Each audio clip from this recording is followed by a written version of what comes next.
The people of Israel lived through one such moment this weekend. The bloody hands of the terrorist organization Hamas, a group whose stated purpose for being is to kill Jews. This was an act of sheer evil. More than 1,000 civilians slaughtered, not just killed, slaughtered in Israel. Among them, at least 14 American citizens killed. Parents butchered using their bodies to try to protect their children. Stomach-turning reports of babies being killed. Entire families slain. Young people massacred while attending a musical festival to celebrate peace. Women raped, assaulted, paraded as trophies. Families hid their fear for hours and hours, desperately trying to keep their children quiet to avoid drawing attention. And thousands of wounded, alive but carrying with them the bullet holes and the shrapnel wounds and the memory of what they endured. You all know these traumas never go away. There's still so many families desperately waiting to hear the fate of their loved ones, not knowing if they're alive or dead or hostages. Infants in their mother's arms, grandparents in wheelchairs, Holocaust survivors abducted and held hostage. Hostages whom Hamas has now threatened to execute in violation of every code of human morality. It's abhorrent. The brutality of Hamas, these bloodthirstiness brings to mind the worst rampages of ISIS. This is terrorism. But sadly, for the Jewish people, it's not new. This attack has brought to the surface painful memories and the scars left by a millennia of anti-Semitism and genocide of the Jewish people. So in this moment, we must be crystal clear. We stand with Israel. We stand with Israel. And we will make sure Israel has what it needs to take care of its citizens, defend itself, and respond to this attack. There's no justification for terrorism. There's no excuse. Hamas does not stand for the Palestinian people's right to dignity and self-determination. Its stated purpose is the annihilation of the State of Israel and the murder of Jewish people. They use Palestinian civilians as human shields.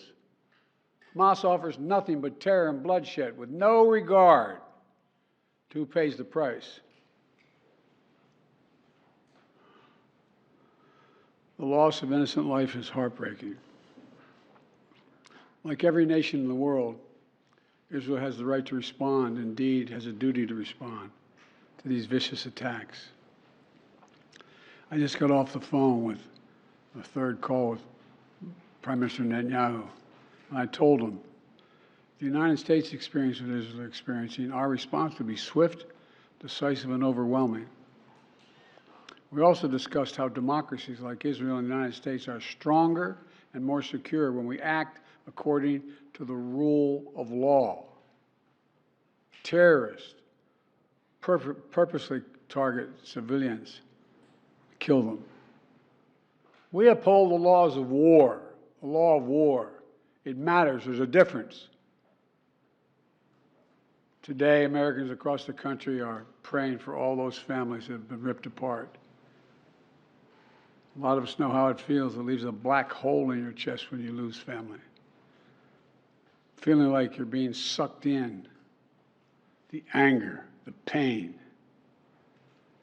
the sense of hopelessness.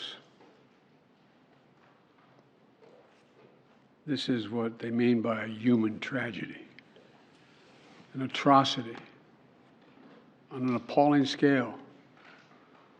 But we're going to continue to stand united, supporting the people of Israel who are suffering unspeakable losses and opposing the hatred and violence of terrorism.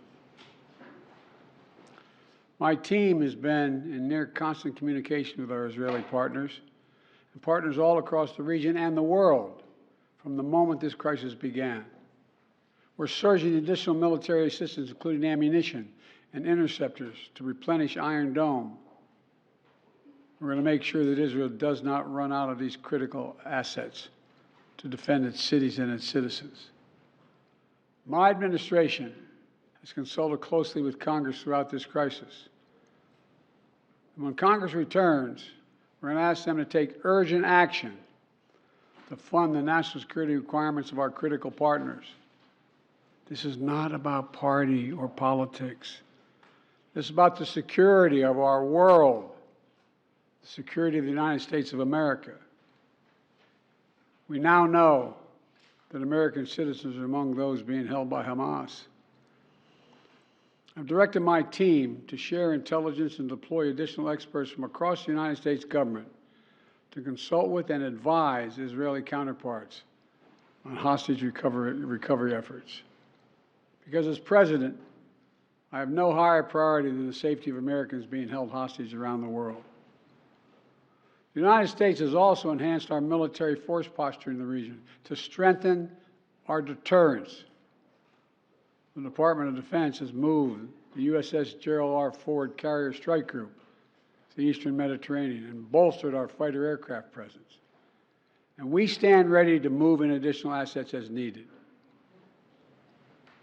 Let me say again, to any country, any organization, anyone thinking of taking advantage of this situation, I have one word: don't.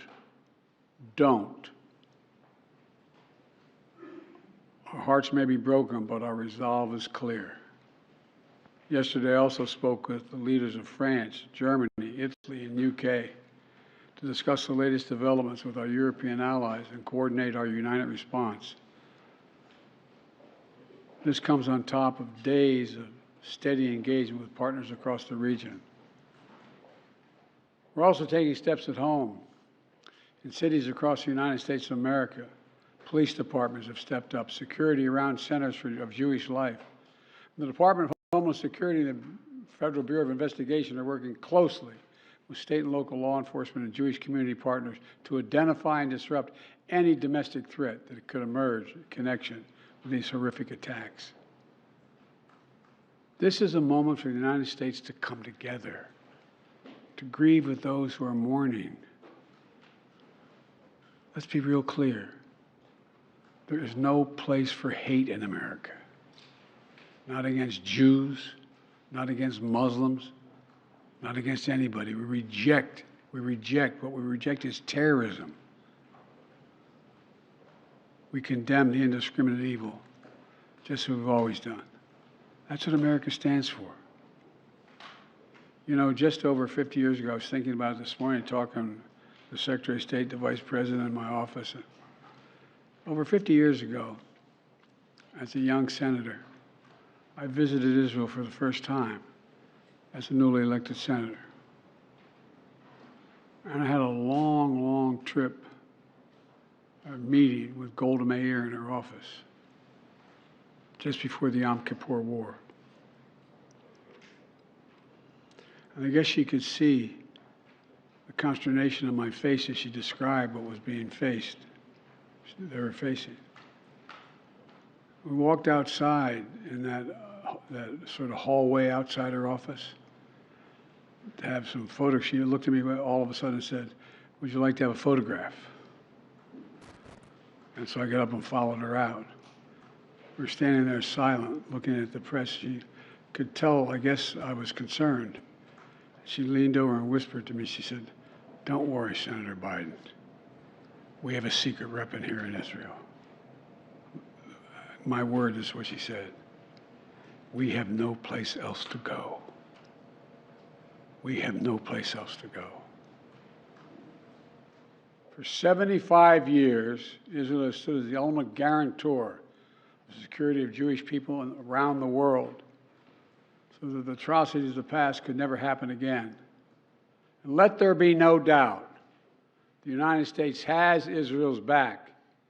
We will make sure the Jewish and democratic state of Israel can defend itself today, tomorrow, as we always have. It's as simple as that. These atrocities have been sickening. We're with Israel. Let's make no mistake. Thank you. President, what was your reaction?